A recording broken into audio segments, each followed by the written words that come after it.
Our planet's biggest and meanest supervolcanoes are waking up. When they erupt, you'll surely notice it, even if you live thousands of miles away from the epicenter. Scientists are worried we might not have enough time to prepare and deal with the consequences of a supereruption. There's some volcanic activity close to the Italian city of Naples. And no, it has nothing to do with the famous Mount Vesuvius, but with another volcano. This one is harder to see as it doesn't have a tall peak like Vesuvius. But don't let this bad guy trick you. It could be way more dangerous than its giant neighbor. It does have a huge crater that's about 8 miles wide. This volcano is called Campi Flegrei, and it's actually one of the largest volcanoes in Europe, sitting under the town of Pasquale. So, Campi Flegrei erupted 39,000 years ago with a bang so massive it spread ash across the whole Mediterranean region. It also caused the temperature to drop by over 16 degrees Fahrenheit across Eastern Europe. It was the biggest volcanic eruption in Europe in 200,000 years. Since then, Campi Flegrei has had smaller eruptions, and the last one happened in 1538. Now the area is full of small craters, hot springs, and bubbling pools, and they're all proof that this volcano is still very much alive and brewing something. Since the early 2000s, the ground in the giant crater and the town nearby have been slowly rising by about 1 to 1.5 inches every year. There were at least 150 earthquakes that shook this supervolcano lately. In May 2024, there was a 4.4 magnitude in the area, the biggest in the last 40 years. Residents had to leave their homes and camp outside, fearing there would be more earthquakes.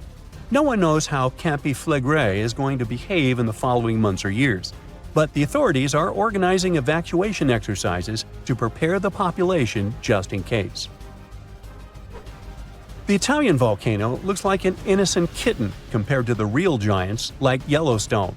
For a volcano to deserve the title of a super one, it must be able to produce catastrophic scale eruptions and eject huge amounts of magma, ash, and volcanic gases.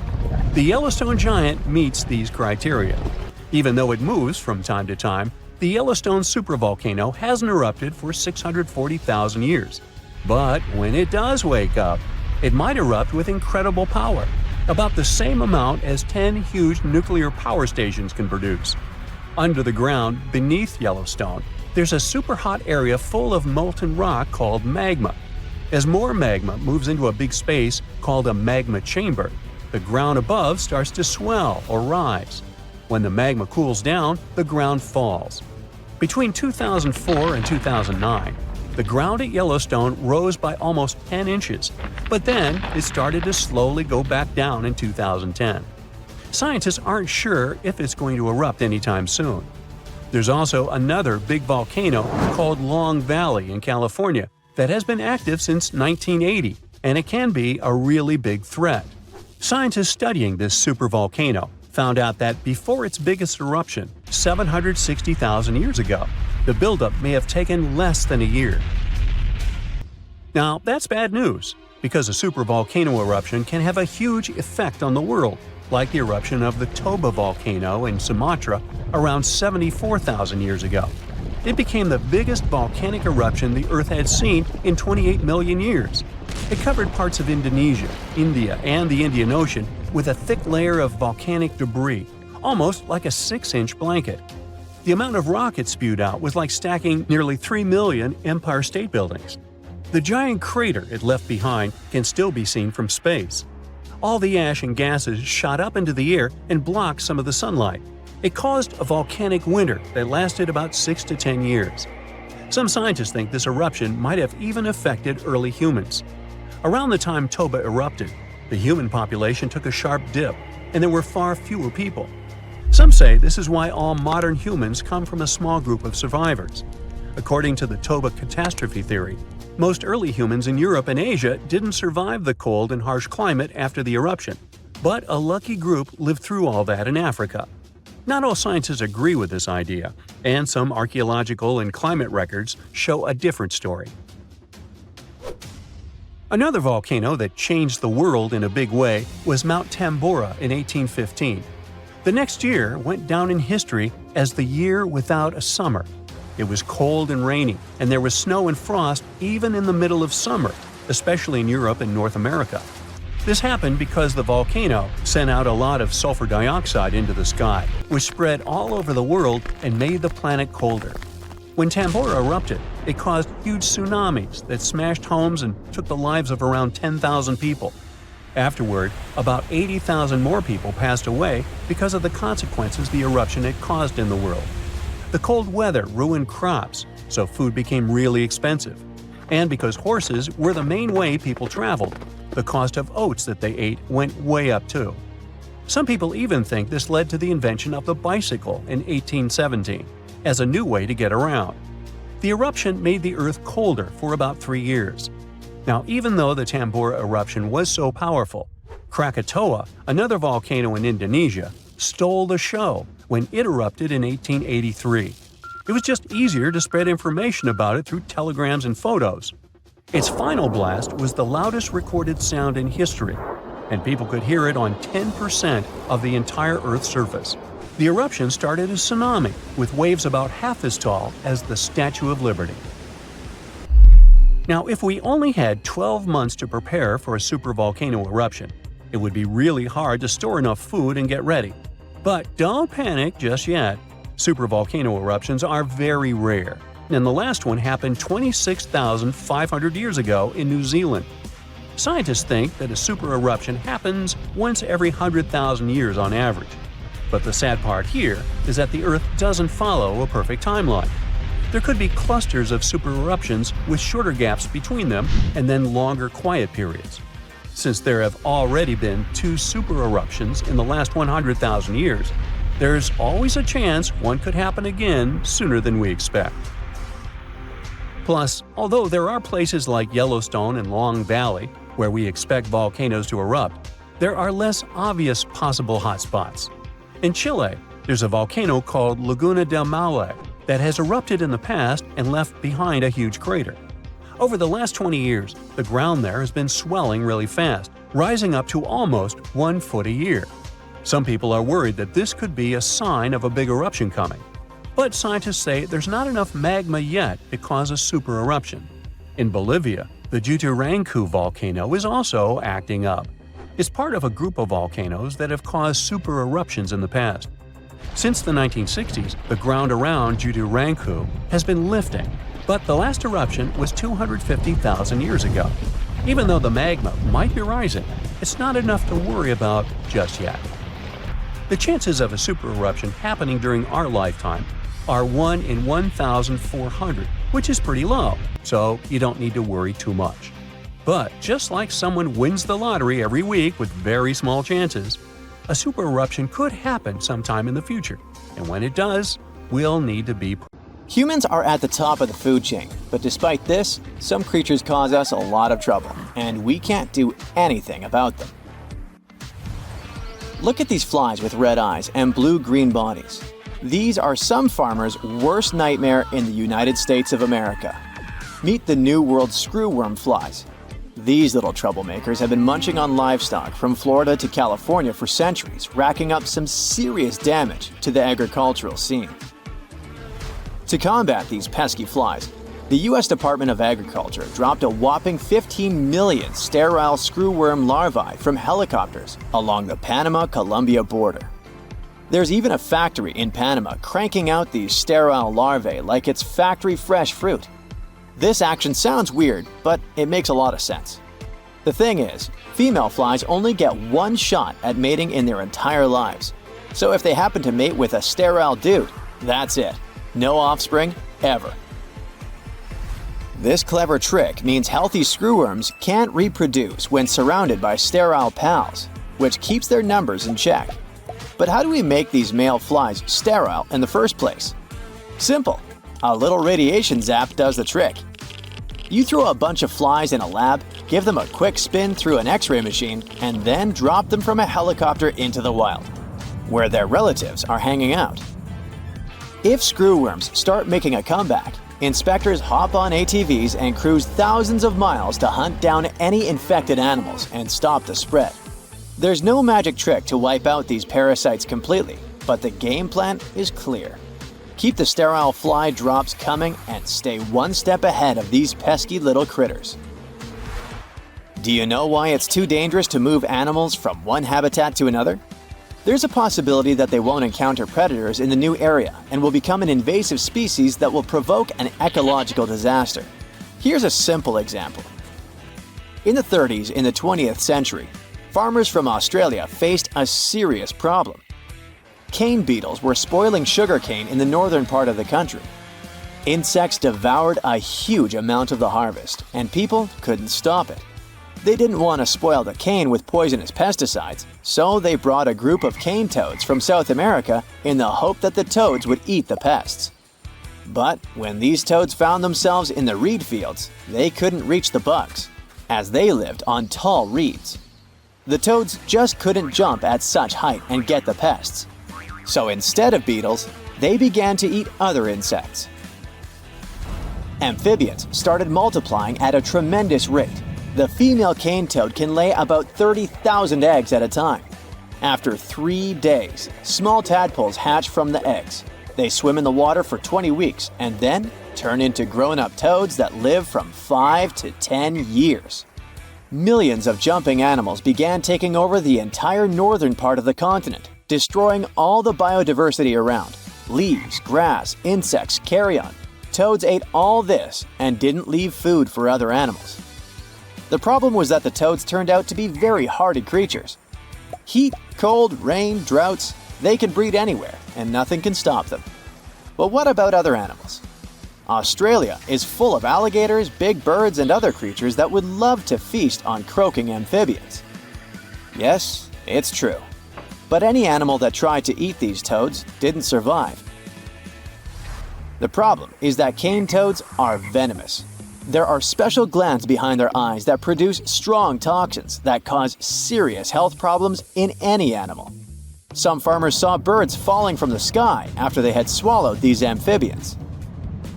More than 80 years have passed since farmers brought 100 cane toads to Australia. Now, there are about 1.5 billion of them. They have already covered 386,000 square miles, which is about the same area as the states of Texas and Oklahoma combined. And so far, scientists and biologists haven't come up with an effective way to deal with them. People tried to catch them, but it was useless. Even if you catch 98 toads out of 100 next to a small pond, the 2 remaining toads can produce 30,000 eggs per night. Nature may be able to restore balance when some animals with immunity to toad toxins appear in Australia. But at the moment, cane toads are unstoppable. How can we stop the uncontrolled population of mosquitoes that are dangerous to humans? The correct answer is to create 735 million genetically modified mosquitoes and mix these 2 groups. All over the world, many species of mosquitoes carry infections that cause serious health problems to humans. Almost no one likes mosquitoes. These buzzing insects prevent us from sleeping, and their bites are incredibly itchy. Many people would probably be happy if these creatures disappeared from the face of the earth. And scientists might have found a way to make this wish come true. Only female mosquitoes bite us because they need food to produce eggs. So, scientists released genetically modified male mosquitoes with a special protein in their bodies. After 2 mosquitoes come into contact, this protein is transmitted from the male to the female and then prevents it from producing offspring. All this happens before the age when females begin to bite. So, females can't create offspring, which means they don't need to bite people and animals anymore.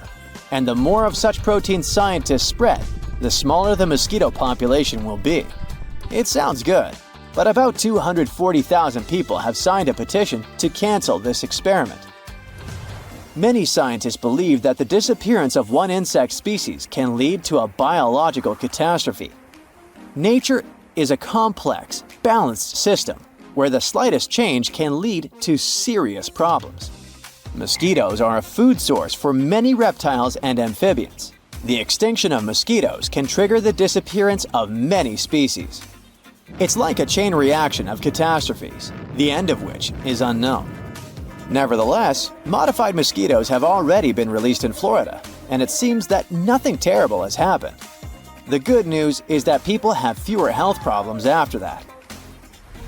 Moreover, since 2019, about 1.5 billion mosquitoes have been released worldwide. It has saved millions of lives and hasn't disrupted the delicate balance of nature yet. Recently, scientists have released another group of safe mosquitoes in East Africa. Well, let's hope that scientists have everything under control. Invasive species are not always mosquitoes, flies, or amphibians. These can also be large animals, such as feral pigs or super pigs.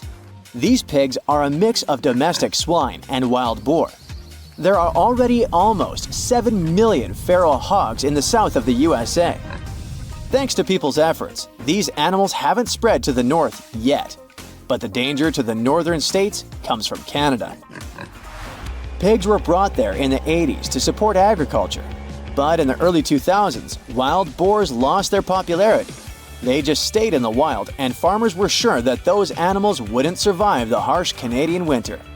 Oh, how wrong they were. Wild pigs turned out to be hardy, mobile, and capable of rapid reproduction. These animals dig and tear up the ground, eat almost everything they come across, and thus take food from other animals.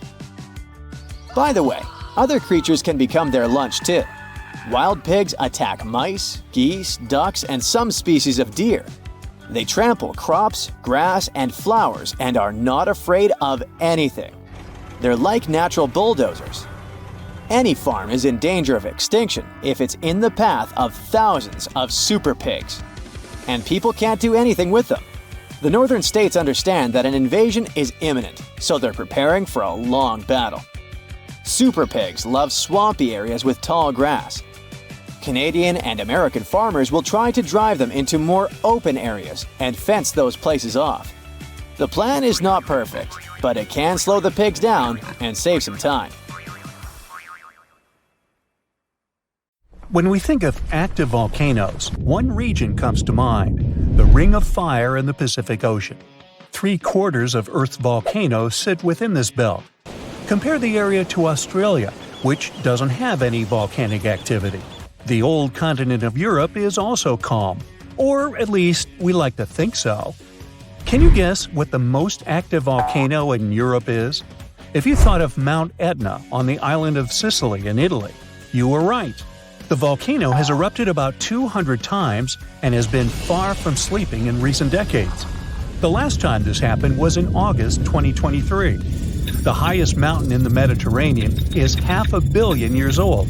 But in Iceland, there is a much younger volcano. It sprang into action on the 10th of July 2023. In the afternoon, 3 fissures appeared in the ground on a peninsula in the southwest of the island. This was at a base of a small mountain peak. Its name means Little Ram in the local language. The volcano spewed molten lava high into the air. There were also gas plumes in the area. But the scientific community wasn't surprised by the event. They already knew about the volcanic area that stretches between the cities of Reykjavik and Keflavik. Its name is hard to pronounce. Hey, I want to buy a vowel. It had already erupted during the previous 2 summers. This activity came after 8 centuries of dormancy. In the days leading up to the latest eruption, seismologists, the scientists who study earthquakes, recorded over 12,000 tremors. When the ground opened up in July, the fissures were over 1.5 miles long.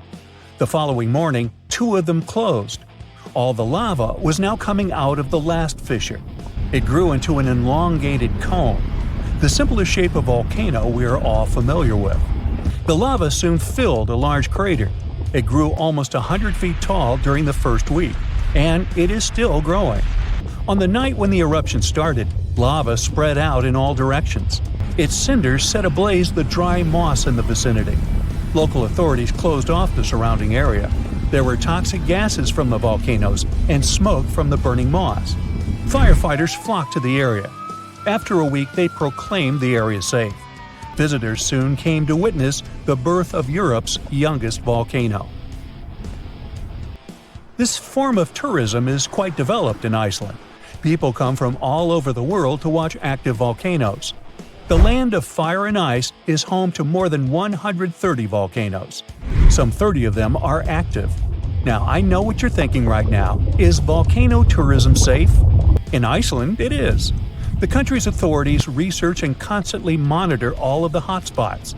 The island is dotted with several dozen seismic stations. These help researchers accurately predict future eruptions, and emergency services are accustomed to these sorts of events. They can quickly cordon off danger zones. This is what happened in 2010. A volcano in the south of the island, the name of which everyone struggled to pronounce, erupted. It spewed out a plume of steam and ash that was 7 miles high. This wasn't a fun time to be an air traveler. Winds carried the enormous plume southeast toward northern Europe. Many countries closed their airspace for several days for safety reasons.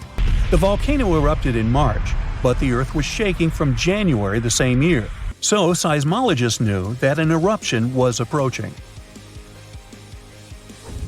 When it comes to the continent's youngest volcano, the tourist infrastructure is already there. Visitors can leave their cars at a designated parking lot. Then they go on a 5-hour-long trek. This leads to a viewing deck. Tourists are so close to the epicenter that they can feel the heat haze from the crater. The sight is the most impressive at nighttime. Safety is never a concern. Scientists regularly chart out hazard maps that outline the borders of lava fields. This way, visitors who stick by the rules are never in harm's way. More than a week after the eruption started, a section of the crater collapsed. Lava flowed downhill west of the volcano. This majestic smoldering hot river is slow-moving lava. Scientists categorize it as an AA type. The term is Hawaiian. It describes basaltic lava that has a rough and brittle surface. The flow is composed of broken lava blocks that are called clinkers. They fall off as the substance flows. This reveals red-hot areas. The cooler sections of lava are gray and black in color.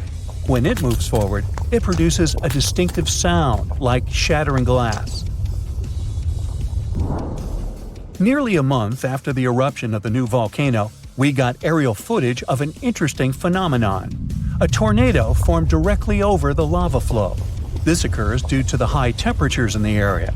When the conditions are right, a column of heated air can easily turn into a mini tornado. Scientists observed a similar event happen during the 2018 eruption of Mount Kilauea in Hawaii. The lava fields of Europe's second-largest island tell the story of the creation of Iceland. It sits above the place where the North American and Eurasian plates meet each other. Tectonic plates are huge, rocky chunks of Earth's most outer layer. There are roughly 20 of them. They rest on a partially molten layer of rock. All the lava we see on the surface starts its journey here. You could say that these plates float on molten rock. Their boundaries are unstable, so when two plates grind past each other, they release tremendous amounts of energy. The formation of volcanoes is one result. These are places where the molten rock travels upward to the surface. Iceland began to form some 60 million years ago. The tectonic plates under the ocean drifted apart. Enough lava piled up on the surface to create solid ground. This ancient rock is under the waves today. As new lava reaches the surface and cools down, it pushes the old rock away from the center of the island. That's why the oldest parts of Iceland aren't 60, but only 16 million years old. The country's active lava fields are young in geological terms. Some of them are under 1,000 years old. Scientists consider the island a hot spot for volcanoes, pun intended. Nearly a third of the basaltic lava that reaches the Earth's surface in recorded history came from Icelandic eruptions. Fissure swarms, like the ones before the 2023 eruption, cover 30% of the Nordic country. For this reason, only a quarter of the island is inhabited. Norse Vikings were the first people to settle in Iceland at the beginning of the 10th century. Nature threw them a loud welcoming party. Just a few years after their arrival, they witnessed one of the greatest volcanic eruptions in history. Vikings came from a region without volcanoes, so they had no clue as to what was going on. Today, Icelanders are used to such events. This is good because their homeland is entering a new era of volcanic activity. Volcanologists suspect that recent events are an introduction to decades of more frequent eruptions. The peninsula that is home to Earth's youngest volcano is just 17 miles southwest of Iceland's capital city. It's been dormant for a long time. Present-day eruptions there are a reminder that the natural processes that created Iceland are still ongoing. Recently, scientists discovered that there's a historical link between volcanic eruptions in the north of Europe and glaciers. Our planet went through at least 5 major ice ages.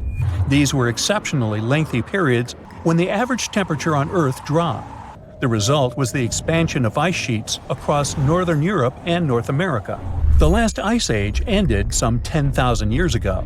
Researchers are still trying to fully understand how these glacial periods affected volcanic activity. They suspect that the sheer weight of all that ice disrupts the flow of magma underground. When glaciers retreat, the pressure is lifted. This makes it easier for lava to flow upward to the surface where it bursts.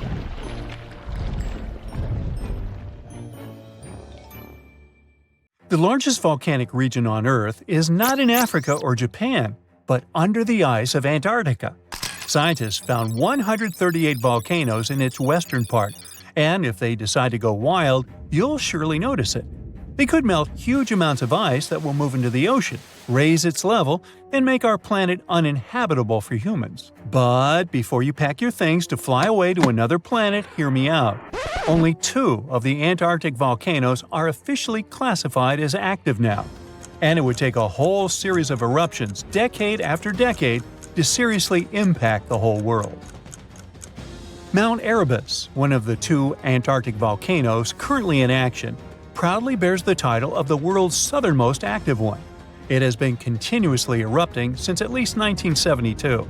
It emits plumes of gas and steam and sometimes even spews out rocks, and scientists call it Strombolian eruptions. One of the coolest features is a lava lake in one of its summit craters, with molten material on the surface. Such lakes are rather rare because they need certain conditions to make sure the surface never freezes over. The second active volcano is Deception Island, a horseshoe-shaped landmass. It is the caldera of an active volcano that last erupted over 50 years ago. Scientists who monitor it say it shouldn't go wild anytime soon. Antarctica also has plenty of fumaroles. Those are volcanic vents that release gases and vapors into the air. In the right conditions, they can spew out enough stuff to build fumarolic ice towers up to 10 feet tall. Scientists keep an eye on the Antarctic volcanoes with seismometers that detect when the Earth starts trembling from volcanic activity. Sometimes they also use more complicated tech, but it's all really challenging because of how far away this polar region is and how tricky it is to get there. That's why no one can predict when one of the continent's volcanoes that are now sleeping might erupt. We can guess what this waking up would look like if we analyze the events from nearly 20,000 years ago. So, shall we? One of Antarctica's sleeping volcanoes, Mount Takahei, had a series of eruptions and spewed out a good amount of halogens rich in ozone back then. Some scientists say these events warmed up the southern hemisphere. Glaciers started to melt and help finish the last ice age. For these events to repeat, we'd need a series of eruptions with substances rich in halogens from one or more volcanoes that are now above the ice. It's an unlikely scenario, but since it already happened in the past, it's not completely impossible. As for volcanoes hiding under a thick layer of ice, it looks like their gases would hardly make it to the atmosphere, but they would be strong enough to melt huge caverns in the base of the ice and produce a serious amount of meltwater. The West Antarctic ice sheet is wet and not frozen to its bed, so this meltwater would work as a lubricant and set the overlying ice into motion soon. The volume of water that even a large volcano would generate in this way is nothing compared to the volume of ice beneath it. So, a single eruption wouldn't make a difference. But several volcanoes erupting close to or beneath any of the western Antarctica's big ice streams would. Those ice streams are rivers of ice that take most of the frozen water in Antarctica into the ocean. If they change their speed and bring unusual amounts of water into the ocean, its level will rise. As the ice would get thinner and thinner, there would be more and more new eruptions. Scientists call it a runaway effect. Something like that happened in Iceland. The number of volcanic eruptions went up when glaciers started to recede at the end of the last ice age. So, it looks like, for massive changes, several powerful volcanoes above the ice with gases full of halogens need to get active within a few decades of each other and stay strong over many tens to hundreds of years. Antarctica stores around 80% of all the fresh water in the world, and if they melted all of it, global sea levels would rise by almost 200 feet. And then we'd have to look for a new planet to live on. But this again is an unlikely scenario. It's more likely that the eruptions under the ice will lubricate ice streams and seep water into the ocean, but it wouldn't be the end of the world. A super strong, super angry supervolcano could do it though, and it has already happened in the past. Over 200 million years ago, the world went through a major makeover with not one, not two, but 4 massive volcanic eruptions in huge pulses. The supervolcano called Camp had been erupting over and over for 600,000 years. It all happened in Wrangell, a large chunk of land that used to be a supermassive volcano stretching across what's now British Columbia and Alaska. And it wasn't the lava or the volcanic ash that ruined the environment. The eruption made carbon levels skyrocket. The planet would never be the same again. This volcanic activity might have helped dinosaurs grow from cat-sized critters into giants we saw in Jurassic Park. It kicked off a 2 million-year rainy season. It made the whole world hot and humid, and the dinos just loved it. Researchers dug deep into sediment layers beneath an ancient lake in Asia to uncover these secrets. They found traces of volcanic ash and mercury, clear signs of those epic eruptions. There were carbon signatures showing huge spikes in carbon dioxide levels. It made the atmosphere toasty, and the rain poured down. So the bad news is, another eruption like this could happen. The supervolcano beneath Yellowstone National Park has been sleeping for nearly 70,000 years. But if it wakes up, it would be many times more catastrophic than the eruption of Mount St. Helens in 1980. It's considered the most disastrous volcanic eruption in U.S. history. It followed 2 months of earthquakes and injection of magma below the volcano that weakened and destroyed the entire north face of the mountain. The eruption column went 80,000 feet into the atmosphere and spread ash over 11 U.S. states and several Canadian provinces. The last Yellowstone eruption was 1,000 times greater than that. The ground above Yellowstone sits on a hot spot made of molten and semi-molten rock called magma. This magma stuff flows into a chamber beneath the park, about 4 to 6 miles down, making the ground puff up like a balloon. But then, as it cools down, the ground goes back to its usual state. Volcano watchers have been keeping an eye on this for a century. They noticed the ground lift up about 10 inches around 20 years ago, but since 2010, it's been going back down. The experts say we have no big eruptions on the horizon, so doomsday isn't coming anytime soon. But there's some underground activity going on lately which keeps us interested. Since humans haven't been around to witness every little thing Yellowstone does, it's kind of tough to say for sure what's brewing down there. Yellowstone has had some epic eruptions within the last couple million years. They happen like clockwork, with gaps of 600,000 to 800,000 years between them. The last big one was around 640,000 years ago, and it basically reshaped the entire landscape, spreading ash and debris as far as Louisiana. You can still see the aftermath of the last big eruption in the Yellowstone caldera today. Experts say a massive eruption like the last one is an unlikely scenario. We're more likely to see eruptions of steam and hot water or lava flows. When and with what force it will wake up remains a mystery to scientists. Rocks rolling down the slopes of a rumbling volcano, pushing other bigger rocks on their way, and eventually tumbling down into the ocean in a humongous cascade, causing a wave the height of which the world's never seen before. This is what might happen if the Helena slump of the Hawaiian Big Island falls off into the water. The Kilauea volcano is far from dormant. The latest eruption occurred in 2018. Its eruptions are usually accompanied by earthquakes of different magnitudes, and with each quake, the magma rocks on the slopes of the volcano shift down. These rock formations are called slumps, and the Helena slump is the most notorious of them all. In 1868, the shift of this slump caused a tidal wave rising as tall as 60 feet. But what's most troubling is that some 110,000 years ago, a landslide here led to one of the most powerful earthquakes ever, which in turn led to a mega tsunami of over 1,000 feet in height. Scientists are worried that such an event may repeat in the future. If that happens, the wave might engulf the whole of Hawaii and easily reach both North and South American coasts. Geologists are quick to reassure, though, that a landslide like this is unlikely to occur anytime soon. It's just too early for that. But when it finally does, the consequences will be catastrophic. Have a nice day! Yellowstone National Park in the western USA is world famous for its dazzling views, and especially the colorful Grand Prismatic Spring at its very heart. But we should all stay aware that Yellowstone is, first and foremost, an enormous caldera, basically a slumbering supervolcano.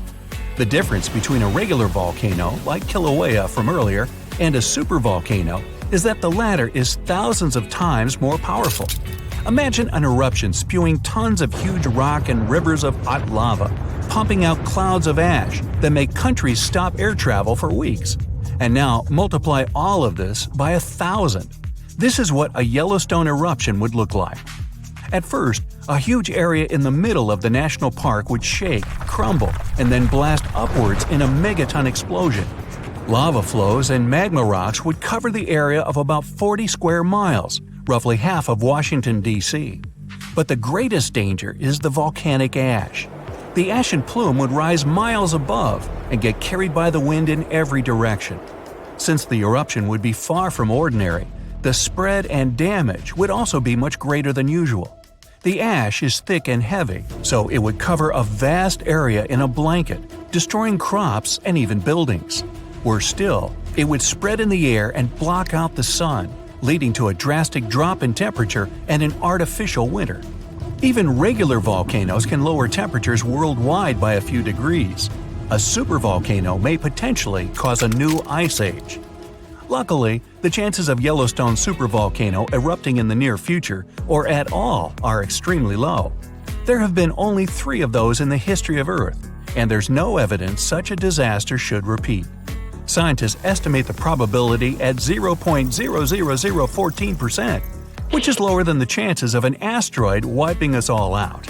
Speaking of which, if dinosaurs could talk, and were at least still alive for that matter, they'd tell you that asteroid threat is as real as it gets. Scientists at NASA say they've tracked 90% of all near-Earth asteroids of significant size, and none of them are a matter of any concern. But there are still the other 10% in the great unknown. What's more, asteroids can change their line of flight because of the pull of other celestial bodies and eventually turn our way. Lucky us! Now, if an asteroid big enough, like a mile across, hits the Earth, it will first cause an explosion powerful enough to erase a dozen big cities in a matter of seconds.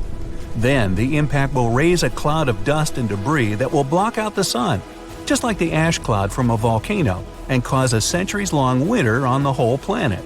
But even if it falls into the ocean, which is more likely, a resulting wave will rise several miles high, washing coastal cities off the face of the planet. But at least there won't be a new ice age. Although scientists are pretty sure there's no such threat in the near future, it can't be ruled out completely, and humanity needs at least 5 years to prepare for this event. If a big near-Earth asteroid suddenly changes its course and turns right toward our planet, we won't stand a chance against it. Disaster movie, anyone? A much more probable calamity, though, rests right beneath our feet. It's the San Andreas Fault in California. The fault has been ready for rupture for years now, and scientists estimate that an earthquake along this line is likely to occur in the next 3 decades. And when it happens, it won't be nice. They expect a magnitude of 8.0, which is comparable to some of the most devastating quakes in history.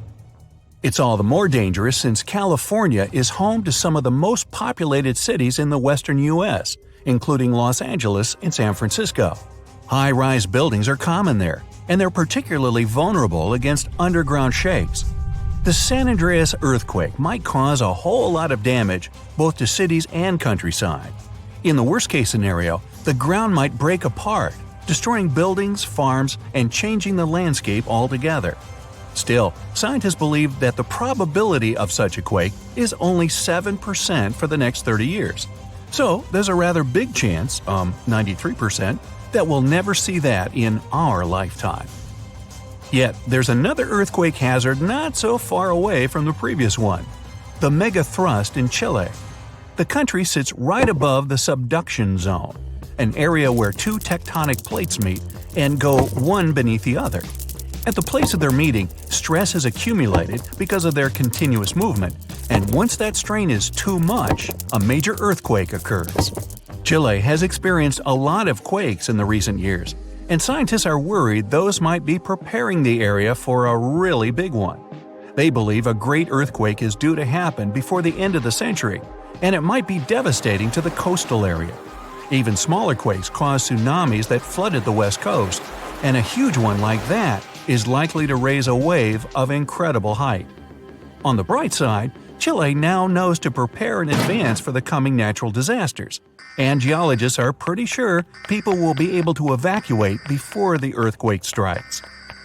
In September of 1859, astronomer Richard Carrington was looking at the sun and suddenly saw a bright flare on its surface. He made a note of it in his records, but only realized how important it was a couple of days later. The energy from that flare reached Earth and struck it directly, causing northern lights to appear above Cuba and burning telegraph lines all around the world. This was dubbed the Carrington event, and it was a solar storm.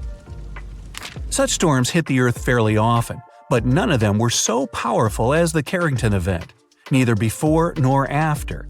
But in 2012, astronomers registered a similar solar flare whose energy nearly hit our planet once again. If it had been just a week earlier, we'd have been in big trouble. Today, humanity relies on electricity in almost every aspect of life, and a powerful solar storm would mess with the electromagnetic field of Earth a lot. All electric appliances would either shut down or short-circuit, and huge transformers powering basically everything would go out of order for good. It would take years to repair them, and the cost of such a massive blackout would count in trillions of dollars. The worst of it is that science is almost unable to predict solar storms, and even if we could know about them in advance, we'd be powerless to stop them. The flare happens in a matter of seconds, and it takes about 8 minutes for the particles to reach the Earth's atmosphere, causing the disturbance. The power outage would come a bit later, in a day or so, when a massive cloud of plasma gets to our planet. At the moment, there's no protection against solar flares, and the chances of one powerful enough to cut all of our electricity in the next few years are quite high, about 12%. The only good thing about all this is that we now know of such a possibility and can at least prepare in advance. Hey, don't forget to pack some underwear and socks. You'll always need those. Imagine standing in the middle of Europe 40,000 years ago. The landscape is rough, cold, and unforgiving. Fast food is scarce, and there's no internet. Suddenly, from out of the woods steps a figure, stocky, strong, and with a face that is quite unusual. This human looks similar to us, but something about them is different. Their brow is heavy, their nose is broad, and their body seems to be built to fight nature itself. Well, congrats! You've just met a Neanderthal. You might have thought that Neanderthals were basically ancient humans, but that's not really true. We come from the same genus called Homo, but we, all modern humans, belong to one same species called Homo sapiens. However, there used to be lots of human species before, and Homo neanderthalensis was just one of them. And they actually were kind of cooler than us. So what in the world has happened to them? Neanderthals lived for a long time, for about 360,000 years, across Europe and parts of Asia. 40,000 years ago, the place we now call southern Italy was sitting on top of a huge disaster, a massive supervolcano called Campi Flegrei. This big boy is huge, about 9 miles wide. That's about 10 to 20 minutes in a car to get across it all. But there were no cars then, remember?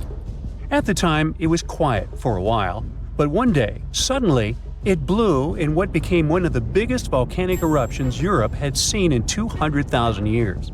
The catastrophe was so crazy that ash, gases, and debris altered the climate across the entire continent. What comes next is usually called a volcanic winter. Average temperatures drop, the sky gets darker, and life becomes even harsher than it already is. The eruption, known as the Campanian Ingembrite, caused Europe to cool by as much as 7 degrees Fahrenheit. Doesn't sound like much? Well, the drop of even 1 degree would cause winters to become harsher, causing horrible snowfall, rains, and floods. Crops would struggle to grow, leading to food shortages. The weather would go wild, too, with storms and droughts. Hey, kind of like now. Except multiply this by 7. Events like these caused some huge chaos in modern times. You can imagine what it did to the Neanderthals. But in reality, a simple volcanic eruption shouldn't destroy an entire species, right? Well, yes. The truth is, the Neanderthals were already hanging by a thread back then, and all because of us.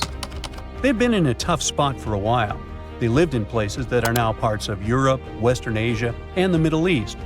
Modern humans, us Homo sapiens, entered Europe and were giving them some serious competition for food and shelter. Homo sapiens were sneaky dudes, better at finding food, easily adapting to different environments, and using more advanced tools. We were pushing Neanderthals out, trying to get the same resources. We literally made their extinction a slow and very unpleasant process. So, while the volcano definitely made things worse, it wasn't their only problem, and they didn't completely disappear after the eruption. Some of them hung on in isolated places, like Gibraltar, for another 12,000 years. That's because it's likely most of the severe cooling actually happened farther east, away from where the Neanderthals were trying to survive, and it didn't hit their homes as hard as we thought. In fact, the eruption may have even helped them, at least for a while. Some scientists say that the volcanic fallout might have slowed down modern humans' expansion into Neanderthal territory and gave the poor fellas a little more time to survive. So, the Campi Flegrei eruption was a nasty event, but it only delayed the inevitable. Campi Flegrei is a wild card. It's also known as the Fields of Fire. The air itself there is thick with legend. The Greeks and Romans believed this volcano was the gateway to the underworld. Even an ancient Roman poet, Virgil, hey Virgil, mentioned this in his famous story, the Aeneid. The hero Aeneas must descend into the underworld, and this place is exactly where he starts. Back in the day, this landscape was full of Roman villas, spas, and fish ponds. The elite had the time of their lives there. What they didn't know, though, was that they were standing on treacherous ground that could go crazy at any moment. The Campi Flegrei is not your typical volcano. You'd imagine a single towering peak, but the landscape looks deceivingly calm, with small features popping up here and there. But if you flew above it, the sight would be insane. A gigantic circular basin, peppered with volcanic cones and craters, like scars from the Earth's violent past. The danger here lies in its subtlety. The ground beneath your feet is constantly shifting, even when you don't notice it. Every so often, the land rises, only to sink again, sometimes by several feet, as magma or gas moves beneath the surface. It's incredibly creepy. The risk is almost invisible. The Campi Flegrei is a massive depression formed by 2 colossal volcanic eruptions. One of them was the one that cooked Neanderthals, and another happened 15,000 years ago. The most famous eruption, though, happened in the 16th century, and it was horrifying. The year was 1538. For years, the people of Paswali had noticed something unsettling. Land that once sat below the waves was slowly rising. What was once the sea had become new ground. Rumblings from deep within the earth were terrifying, but had become a normal part of life. Earthquakes started in the early 1530s, small at first, but in just 8 years, they became the norm. Until one day, on September 28th, horrifying tremors shook the ground. By the next evening, as the sun dipped below the horizon, a massive crack ripped open the earth near the ancient Roman town of Trippergoli. From this gash spewed fire, smoke, and a rain of volcanic ash miles away.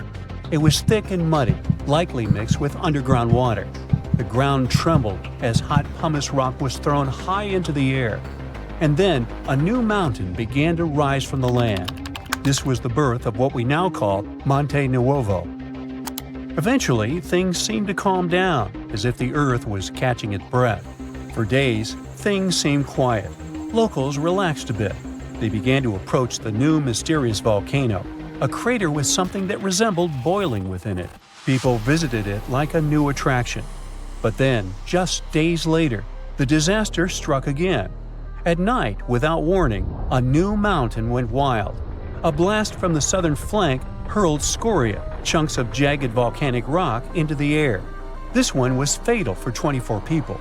The debris found afterwards was huge and coarse. For centuries after, the only signs of life from the Monte Nuovo were small fumaroles, jets of gas seeping from the earth. But then, even those faded away. Now it's just a lush green cone, a pretty sleeping giant. But the ground near Naples, Italy, is still alive. The Campi Flegrei sits quietly for now, but it might not be for long. It's showing signs it might be waking up again. This supervolcano looks like a hellish landscape, with its boiling mud pits, geysers, and steam vents. Romans and medieval Christians once believed it was a gateway to the underworld, and who can blame them?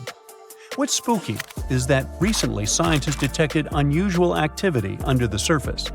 In 2012, Italian authorities raised the alert level on the volcano from green to yellow, meaning that it needs close monitoring. There are certain changes that usually happen before an eruption. The magma below starts releasing gases, which could weaken the rock above, eventually triggering a disaster. Unfortunately, no one can predict exactly when or if it will erupt. But if it does, the consequences could range from a minor inconvenience for locals to a global catastrophe. Its last tiny eruption happened in the 16th century, and it wasn't too bad. But if history repeats itself, like it was with Neanderthals, we're all cooked. An eruption like that could lead to global cooling, crop failures, and widespread famine. Right now, a group of scientists is trying to get a clearer picture of what's happening beneath the surface. The Campi Flegrei Deep Drilling Project is working to drill a 10,000-foot borehole, hoping to check out the magma chamber up close. But at least for now, the supervolcano remains quiet, and let's hope it stays that way. Phew, you can finally send that last report for the day and breathe out. The weekend is around the corner. But just when you're about to hit send, you're alarmed by the low rumbling under your desk. Is it the light rail passing by? Unfortunately, that's not the case. It's a volcano speaking. What, here? In Arizona? That's right, the ground keeps shifting under Arizona, reminding us that Earth is alive.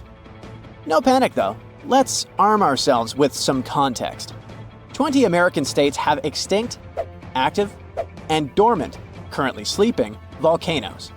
Among such states, you can find California, New Mexico, Nevada, Utah, and Colorado.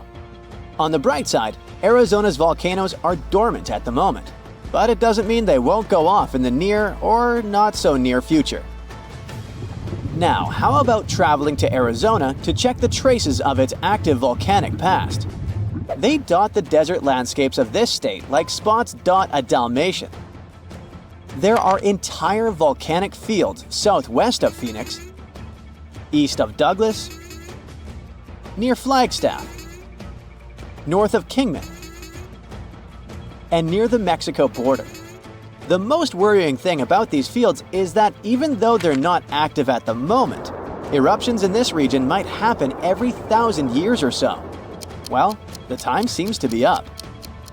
The last powerful and destructive volcanic eruption occurred around 1,000 years ago at the Sunset Crater. Oh, this place is worth paying more attention to. And we will, but a bit later.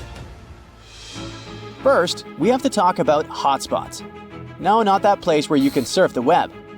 In our volcanic context, a hotspot is a place where insane amounts of heat melt the overlying crust, Earth's thin outer layer, and form volcanoes. This heat rises from the mantle, which is located between our planet's dense, superheated core and the crust.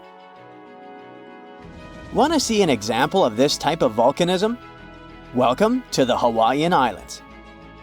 The Big Island has its active volcanoes because, at the moment, it's situated on top of the Hawaiian hotspot. The older Hawaiian Islands were once there too, but later they drifted off towards the northwest. It happened because that's where the oceanic crust on top of which they sat, namely the Pacific Plate, moved. Now, look at the world's ocean basins. Yes, they're literally dotted with islands that sit on top of hotspots, like Hawaii, Iceland, Samoa, the Galapagos. Those are probably the most famous examples. But don't think that continents can't host hotspots. They can, but those are far less common. One of the most famous continental hotspots is, I bet you know it. Yep, the one beneath the Yellowstone caldera. By the way, the caldera is a vast volcanic crater, especially one formed as a result of a massive eruption that led to the collapse of the mouth of a volcano. The Yellowstone hotspot is basically the creator of Old Faithful and the rest of the hot springs and mud pots for which the national park is famous. Speaking of Old Faithful, let's make a small detour and pay more attention to this wonder of nature. It's one of the most well-known geysers in the world. People have been coming from all over the globe to see it for more than a century. The cool thing about this geyser is that the likes of it can only form under very specific conditions. That's why they're pretty rare. Magma under the surface superheats pockets of underground water. The pressure there keeps growing until it eventually pushes the water upward with immense strength. A certain volcanic rock with a high silica content lines the tunnel through which this water escapes. Basically, it creates a unique pipe that can withstand unbelievable pressure and heat created by the water erupting above the ground. Old Faithful was the very first named geyser in Yellowstone. If you come to visit it expecting the thing to erupt every hour on the hour, you're gonna be disappointed. On average, Old Faithful erupts every 91 minutes or so, which isn't that bad either. Plus, you can download a special app which will provide you with the approximate time of the next eruption. But be very careful while visiting and stay away from the site. The water erupting from the powerful geyser reaches 204 degrees Fahrenheit. The steam is even more scorching, up to 350 degrees Fahrenheit. It's hot enough to bake a cake. But let's get back to our volcanic hotspots. Scientists still don't clearly understand why there aren't many hotspot volcanoes on continental crust. One reason might be that the continental crust is much thicker than the oceanic crust, which is about 4 times as thick on average.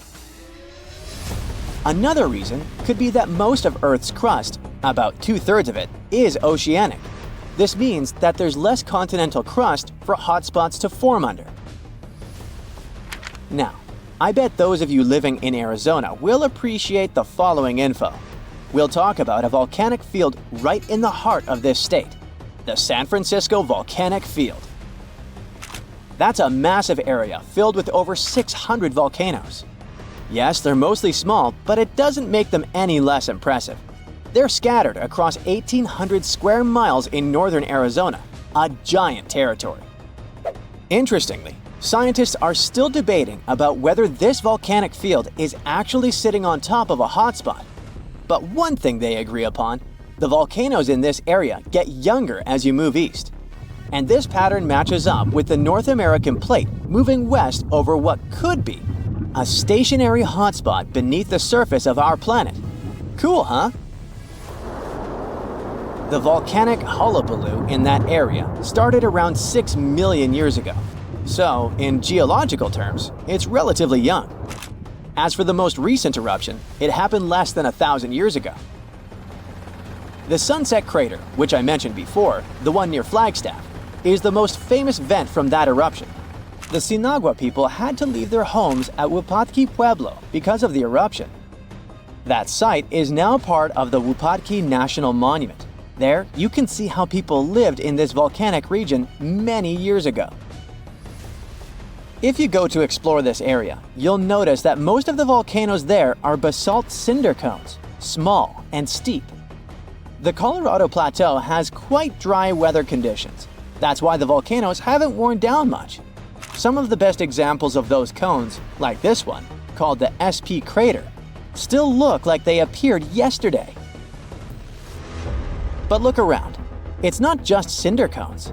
The San Francisco volcanic field also has a stratovolcano, as well as some lava domes that formed from volcanic rocks with more silica than basalt you can find in places like Hawaii. It means they're thicker and don't flow as easily. Anyway, the stratovolcano is going to be one of the most epic sights you'll come across while exploring this volcanic field. Well, not the stratovolcano itself, but the San Francisco peaks, the remains of that giant formation. They stand tall at more than 12,600 feet. That's 4.5 Burj Khalifas placed on top of one another. It makes the peaks some of the biggest landmarks in northern Arizona. They're not only stunning, but also sacred to the Native American people who have lived in the area for many generations. Now, unlike those super active volcanoes in Hawaii, the San Francisco volcanic field takes its time, thousands of years between eruptions. But you shouldn't relax just yet. Geologists say another eruption is likely to happen one day. It will probably occur in the remote eastern part of the field, away from big towns. Phew! And if that next eruption is anything like the one that formed Sunset Crater, it would be quite the show. Lava fountains and rivers of lava flowing. At the same time, the next eruption might not happen for centuries, maybe even millennia. Until then, the San Francisco volcanic field will remain a hidden gem of volcanic history, waiting for its next fiery performance. These ominous rumbling sounds, the ground shaking under your feet. Wait a minute, that's my tummy. Or it might be Washington State's Mount Adams waking up. It's the largest volcano in the state by both area and volume, and it's recently started to show signs of life after staying silent for thousands of years. Scientists have noticed an alarming uptick in seismic activity around the mountain. And since the last eruption here happened between 3,800 and 7,600 years ago, humanity was still in the Stone Age at that time. This sudden chattiness has scientists, let's say, curious. The U.S. Geological Survey has hurriedly installed temporary seismic stations around Mount Adams to keep an eye on the situation. At the same time, they reassure the public there's no need to panic. Mount Adams doesn't reach the height of the better-known Mount Rainier, and still it covers a massive area, making it Washington's largest active volcano. Interestingly, records show that before September of this year, Mount Adams had experienced an average of just one small earthquake every 2 to 3 years since 1982. And then, the Cascades Volcano Observatory and the Pacific Northwest Seismic Network detected a staggering 6 earthquakes in just 1 month, September. These quakes were all rather tiny, with magnitudes ranging between 0.9 and 2 on the Richter scale. It means they were so weak you wouldn't feel them at the surface. Plus, satellite imagery confirmed there was no ground deformation in the area. Now, at the moment, the USGS keeps Mount Adams alert level at green or normal, so we shouldn't worry about the ground opening and swallowing towns and cities. But the most recent seismic blips have encouraged the agency to install additional equipment for more precise monitoring. Such an expanded network will help scientists notice even the smallest earthquakes, which will help them understand what's happening under Mount Adams. This extra equipment might also shed light on whether this recent activity is a signal of future eruptions or just a random anomaly. If Mount Adams eventually erupted, it would likely produce slow-moving lava flows rather than explosive eruptions like Mount St. Helens. After all, past eruptions have only led to lava flows that travel just a few miles from the volcano. So that's not what we'd need to worry about. A much more dangerous thing would be lahars. These are mud flows that can happen when volcanic ash, rock, and melted ice mix during eruptions. Lahars have occurred near Mount Adams without even eruptions. Rock, weakened by hydrothermal processes at the volcano's summit, suddenly broke loose, creating fast-moving, destructive mudflows. Exactly for this reason, the USGS categorizes Mount Adams as a high-threat volcano. While it doesn't erupt frequently, it still poses serious risks to nearby settlements. Another volcano we should carefully watch is Katla in Iceland. It's one of the country's most powerful and dangerous volcanoes. It last erupted over a century ago in 1918, but if it erupts again, it could be 10 times as powerful as another Icelandic volcano whose name I can't pronounce. See? That one erupted in 2010, completely disrupting air travel all over Europe. An eruption of Katla could release large amounts of sulfur dioxide, which could form sulfate aerosols in the atmosphere. Such aerosols reflect sunlight, which could even cause temporary global cooling. This phenomenon often followed catastrophic volcanic eruptions in the past. Although eruptions are common in Iceland, Katla's ash cloud would likely shoot higher into the sky and cover larger areas of Europe than that other one did. It would ground flights and negatively affect economies. If Katla erupted, it would also harm agriculture, water supplies, and air quality. In 2014, scientists noted that a large eruption could even cause a tsunami that might travel along Iceland's south coast and out to sea. But the potential impact of such a tsunami is still unclear. Katla tends to erupt on a regular schedule every 40 to 80 years, which means that another eruption is statistically very likely soon. That's why Katla remains under close scientific observation. The Canary Islands' Cumbre Vieja erupted recently in 2021, reminding people of its destructive potential. The lava flow from this eruption was devastating. It covered whole neighborhoods and flowed into the ocean, destroying more than 3,000 homes. Thousands of people had to be evacuated. But the craziest thing? Even though the damage was significant, scientists believe it could have been far worse. A massive eruption of Cumbre Vieja could have caused the volcano's entire western flank to collapse into the Atlantic Ocean, triggering a mega tsunami. This hypothetical tsunami could have potentially created waves hundreds or even thousands of feet high. They could have flooded coastlines around the Atlantic Basin, including parts of the US and Europe. Luckily, recent studies claim that a collapse of that scale is unlikely. But even though the chance of a mega tsunami is low, scientists still think it's wise to prepare for possible eruptions because there's a chance of extensive damage. The lava flows that occur at this volcano tend to be extensive and dangerous to both human life and the infrastructure on the island. If you decide to travel to Ecuador, you should be wary of Cotopaxi, one of the most active volcanoes in this country. It's been rumbling with minor eruptions since 2022. While these eruptions have been relatively small, Cotopaxi has a great potential for a major eruption, and it has scientists on high alert. If Cotopaxi erupted on a large scale, it could produce a massive ash cloud over 12 miles high, threatening the lives of around 200,000 people in the neighboring area. A serious danger is Cotopaxi's snow-capped summit. It would melt super rapidly in a major eruption. It could lead to destructive floods and landslides that would flow down the mountain and potentially reach populated areas. This combination of volcanic activity and glacial floods makes Cotopaxi a high-risk volcano. A powerful eruption could occur soon, or it could be years or even decades away. But monitoring efforts are in place to catch any warning signs. The next volcano we should watch out for is already infamous, Mount Vesuvius. Its catastrophic eruption in 79 CE destroyed the Roman cities of Pompeii and Herculaneum. Its last eruption occurred in 1944, but Vesuvius remains highly active and poses a great risk to nearby Naples, one of Italy's largest cities. A large eruption would threaten over 3 million people. Many of them live in the vicinity or even directly on the slopes of the volcano. If Vesuvius erupted, it would be an explosive event, with ash, rocks, and volcanic gas ejected at extremely high speeds. And even though such a destructive event isn't expected for a few hundred years, Vesuvius remains one of the world's most closely watched volcanoes. After all, it has a real potential to cause catastrophic damage in a densely populated area.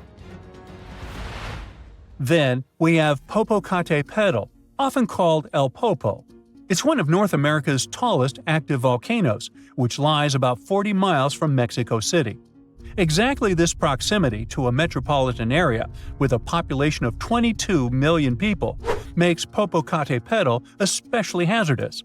A large eruption could send a massive ash cloud over Mexico City, causing widespread disruptions. Ash could clog the city's drainage systems, contaminate water supplies, and even cause power outages by short-circuiting electrical systems. Plus, lahars could rush down the volcano, reaching nearby towns. Popocatepetl has been showing near-constant seismic activity since the early 2000s, and smaller eruptions are pretty common here. In early 2024, there were 13 recorded minor eruptions, which alarmed nearby towns. At the same time, volcanologists consider such eruptions normal for Popocatepetl. While talking about super dangerous volcanoes, we can't skip Yellowstone National Park. It houses one of the world's largest supervolcanoes. Its last massive eruption occurred about 640,000 years ago. But if this monster were to erupt today, the impact would be much more devastating for the entire planet. States closest to Yellowstone, including Montana, Idaho, and Wyoming, would be most affected, likely experiencing disastrous pyroclastic flows. These flows, which are made of a dangerous mix of lava, ash, and gases, can obliterate everything in their path. Large parts of the country would also be blanketed in volcanic ash, over 3 feet in some areas. On a global scale, an eruption at Yellowstone would send tons of ash and gases into the stratosphere, potentially blocking sunlight and causing global temperatures to drop for a few years. This would disrupt agriculture, collapse transportation systems, and create food shortages on a massive scale. Still, even though there's a popular myth that Yellowstone is overdue for an eruption, geologists clarify that this isn't true. Volcanoes don't follow precise timetables, and the activity at Yellowstone doesn't indicate an imminent eruption. So yeah, that's good news. Back in 2018, the biggest active underwater eruption ever happened, at least the one that we could officially record. Scientists followed earthquakes that struck the area in the western Indian Ocean off Madagascar. Between 2018 and 2021, over 11,000 earthquakes struck a small island called Mayan between Madagascar and Mozambique. The strongest one had a magnitude of 5.9. Until then, this area had been pretty peaceful. There had only been 2 earthquakes recorded over 50 years. Along with regular earthquakes, there were also some unusual seismic hums, like earthquakes at pretty low frequencies, forming deep underground.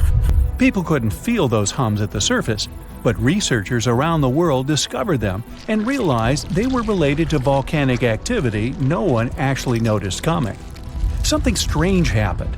That underwater eruption created a giant skyscraper-sized volcano.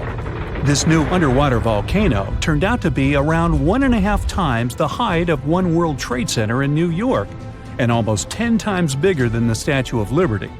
The area where it appeared had been explored in 2014, but it was almost flat, peaceful, and empty back then.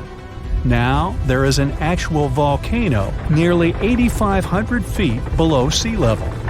The volcano gets its magma from a super profound reservoir located nearly 34 miles underground. It's the deepest reservoir of volcanic magma that we know about. The Earth has layers, and the middle one is kinda chunky.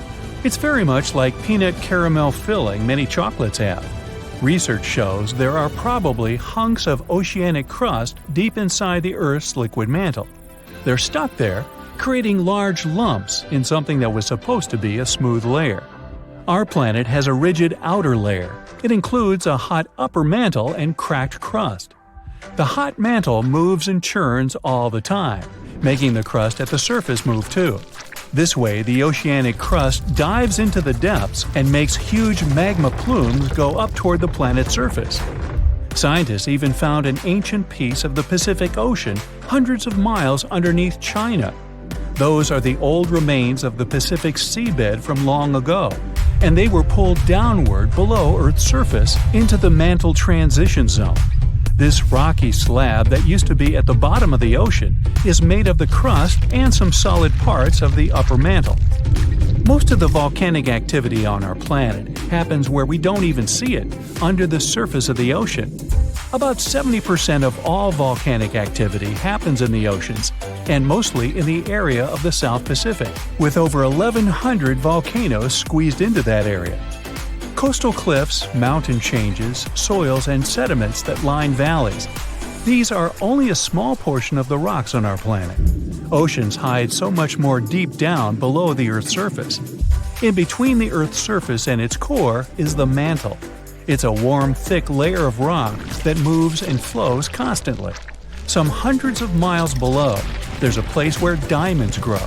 As they form, they go through high temperatures and pressure, after which they eventually freeze. That way, when they arrive at the surface, scientists can explore their structure, find out how they formed, and understand better what's going on in the depths of our planet.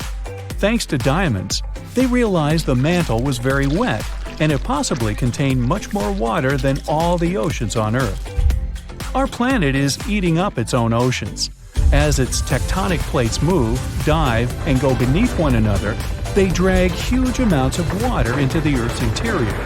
The water beneath the surface of our planet can help with developing magma and lubricate faults, which actually makes earthquakes more likely to happen. Water is actually stored in the minerals. It gets incorporated into the planet's crust when new oceanic plates form.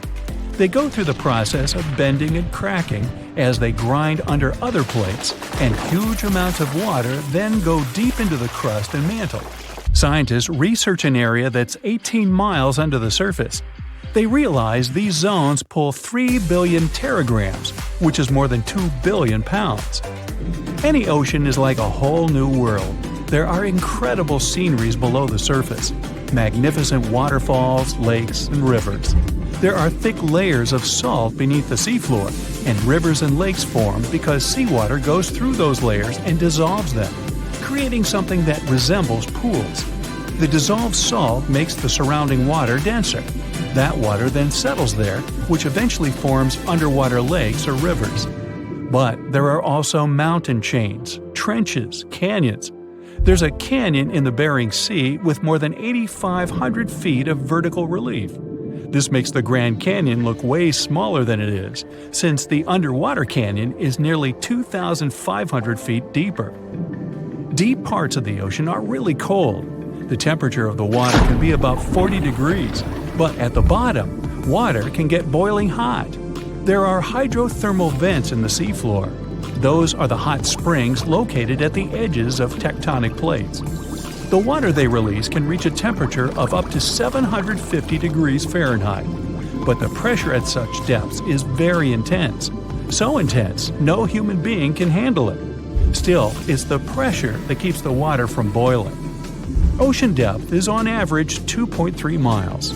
Light waves can still enter at 3,280 feet, even though it's in a very small amount. So all the mysteries hidden below that point remain in total darkness. The actual illuminated part of the ocean goes until 600 feet. Even though the sun gives us light, most of our planet is dark all the time. It's all because of the oceans, covering over 70% of our planet. The loudest sound that came from an ocean, and of the loudest sounds ever recorded, came from an ice quake. It was so loud, researchers picked it up by sensors more than 3,000 miles away. There was a seismic activity that made frozen ground break down. The Antarctic ice sheet is bigger than the continental part of the United States and Mexico together. A big iceberg from Antarctica holds over 20 billion gallons of water, which could make a 5-year water supply for 1 million people. Humans can generally drink sea ice, although we can't drink seawater. As time goes by and the ice ages, the brine trapped between ice crystals drains out. That way, ice becomes fresh enough to consume it. If all the ice sheets and glaciers we have on the Earth melted at the same time, the sea level would rise another 260 feet, which is just a little shorter than the Statue of Liberty, the height of a 26-story building. Clams lived long enough to tell us more about oceans past. Ancient mollusks can live for more than 500 years. To learn more about a tree, you can use its rings to see how old it is. To learn how old a mollusk is, you can examine its rings within the shell and tell. This is also how scientists get information about the ocean, climate, and whatsoever. Clams can help take a look at what happened about 1,000 years ago. The Earth doesn't have 4 but 5 oceans now. The new one, called the Southern Ocean, was officially recognized only a few months ago. It borders the Atlantic, Pacific, and Indian Oceans, so scientists couldn't agree if it's really a new ocean or just part of the colder regions of these 3. We don't only divide oceans on maps. Each has different conditions for unique marine species. For example, the Southern Ocean has leopard seals, orcas, minke whales, emperor penguins, and other animals that live in cold, icy seas. It's also home to krill, small creatures that look like shrimp and are food for many bigger animals that live there. Life on our planet started about 3.5 billion years ago. I wasn't around then. It's still a mystery how and when exactly, but some theories say life could have first emerged in the depths of the ocean. A few years ago, scientists found microscopic tubes and filaments within rocks formed about 4 billion years ago. These rocks are fragments of ancient oceanic crust.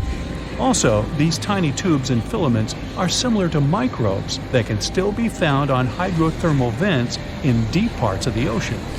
The idea is these living cells found conditions to stay alive in tiny rocky pores inside the chimneys of those vents and started the amazing adventure of the evolution of life on our planet.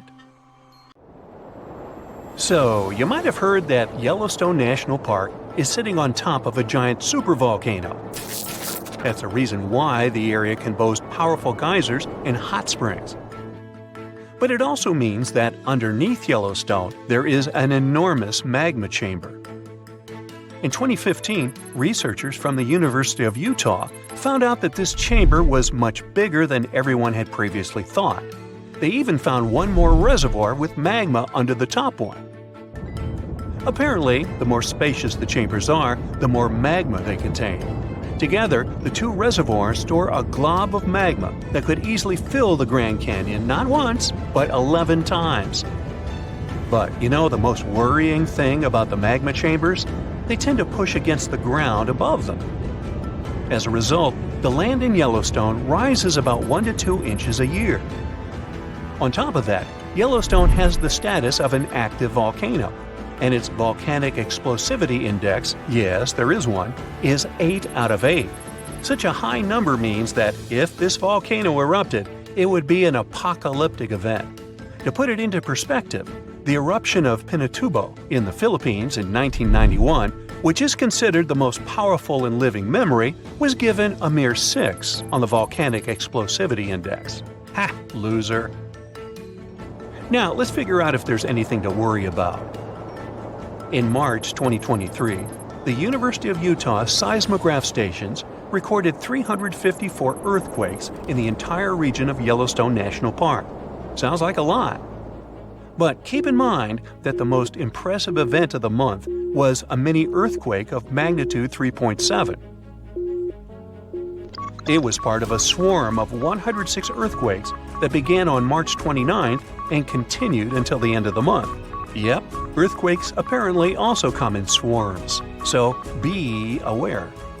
Experts say that Yellowstone's seismic activity is, well, kind of more active than usual, but it's really nothing serious. A geophysicist working at Yellowstone Volcano Observatory called Michael Pollan claims that the volcano won't erupt anytime soon. For this to happen, there must be enough magma ready to erupt beneath the surface. Whew. There should also be enough pressure to cause this magma to rise. But neither of these conditions exist today. According to the expert, Yellowstone is stable now. At the same time, Pollan and his team are keeping track of all kinds of underground activity, looking for warning signs of possible eruptions. Some of them can be the frequency of earthquakes and ground deformation. Thousands of mini earthquakes, coupled with extreme changes in the surface of the ground in that area, can be alarming. The team also monitors the temperature of the park's thermal features. That's another noteworthy sign of a potential disaster: park-wide changes in geyser activity, as well as gas and thermal emissions. So, despite the media claims that Yellowstone is due to erupt soon because the last eruption happened 70,000 years ago, that's not how volcanoes work. Experts say that it's one of the most popular misconceptions about volcanoes. They don't follow timelines. If a supereruption did happen, though, the most worrying thing for us would not be the lava flows, and not an earthquake that would most likely accompany the natural disaster.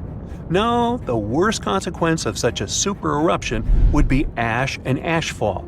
Let's have a look at what it was like when the Yellowstone volcano erupted many years ago. There have been at least 3 supereruptions in the history of the volcano.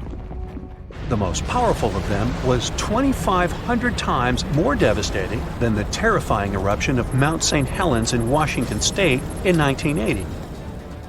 As for the most recent supereruption, it was dubbed the Lava Creek eruption. It formed the Yellowstone caldera after spewing out an insane amount of dust, volcanic ash, and rock into the air. Recently, scientists have also learned about 2 other previously unknown supereruptions that happened around 9 and 8.7 million years ago. The younger of the 2 is now considered to be the largest recorded event of the whole Snake River Yellowstone volcanic province. Anyway, let's have a look at what was going on all those millions of years ago. Because I wasn't around then, so we're all assuming this stuff based on evidence. The first signs of the disaster appeared long before the catastrophe broke out. For thousands of years, the heat had been welling up from within the planet's insides. It had been melting rock beneath the planet's crust and leaving behind huge chambers. They were filled with a pressurized mixture of semi-solid rock, magma, water vapor, and different gases, including carbon dioxide. All this scorching underground soup was expanding since more and more magma arrived with time. The land over the volcanic system was rising upward almost unnoticeably. A year before the supereruption, Yellowstone gave a warning, a burp maybe, but that long ago there was no one who could interpret these signals. Plus, those alarming processes were mostly going on underground. For example, decompression releases gas bubbles. While bursting, such bubbles can often power particular kinds of eruptions. Months before the eruption, small-scale earthquakes became more frequent and more intense. The ground in many spots all over the supervolcano got hotter than it used to be. Surface lakes and groundwater also became warmer. If people had been around at that time, they would have noticed unusual steam fogging in that area.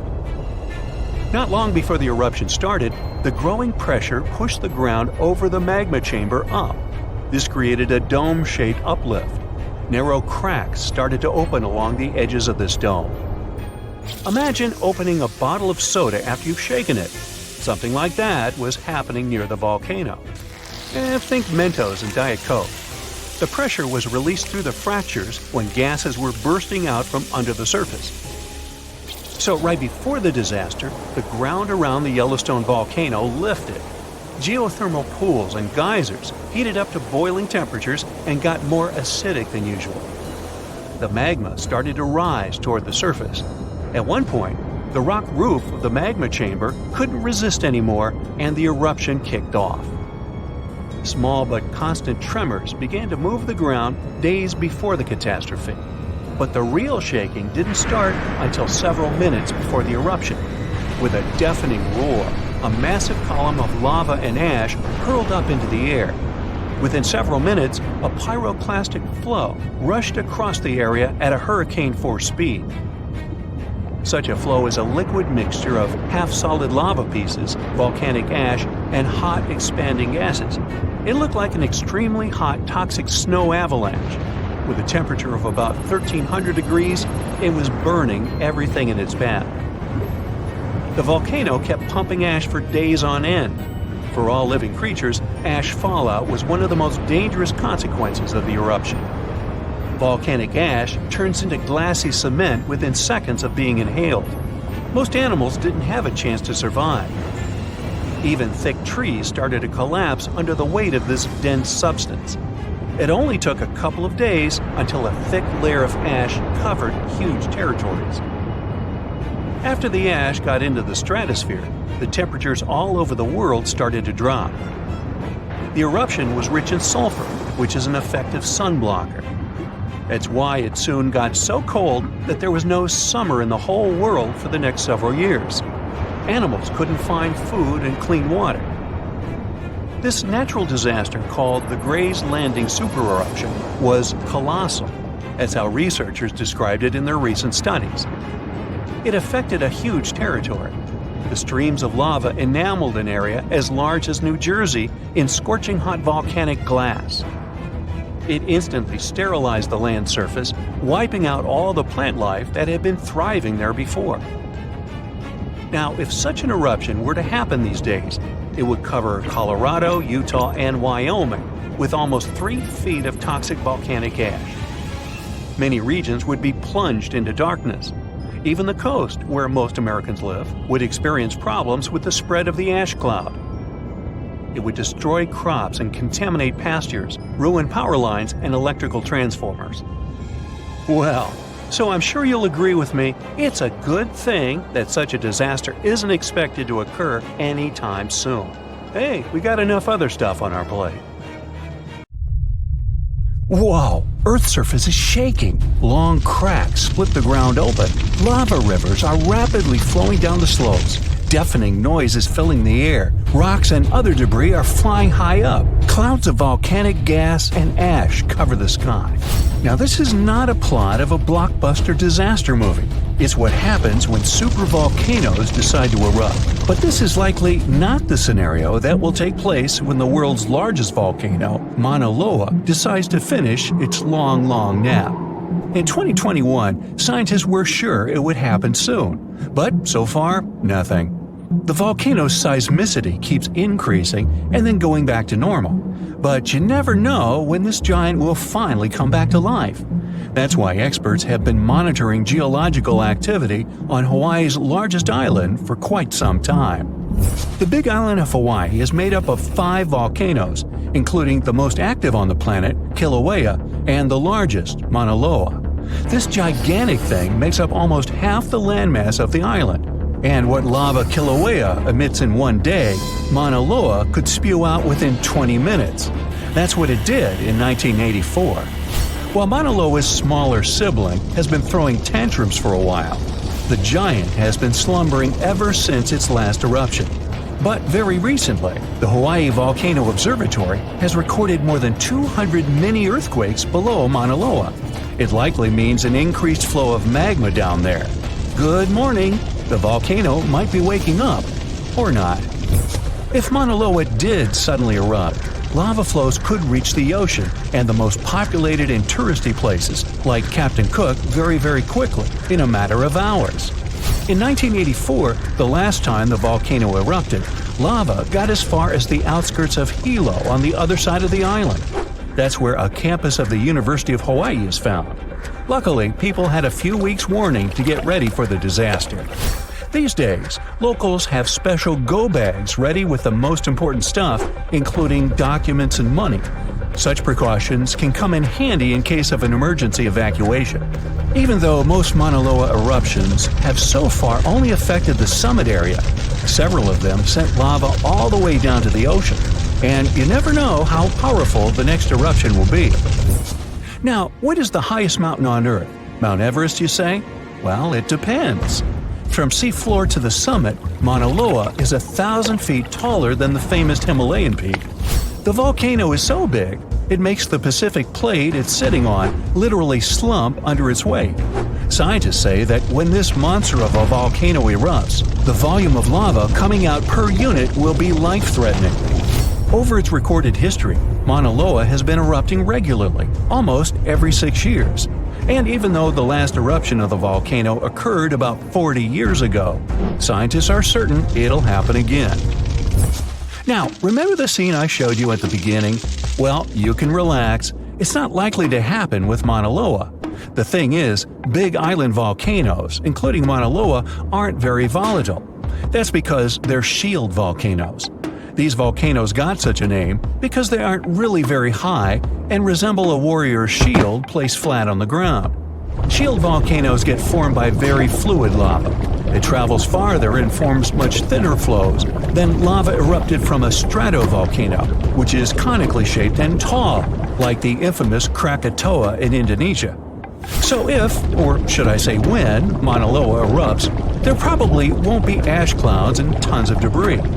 The most dangerous thing will be lava. Since Mauna Loa is a shield volcano, its lava is extremely fluid and voluminous, which allows it to flow far and fast.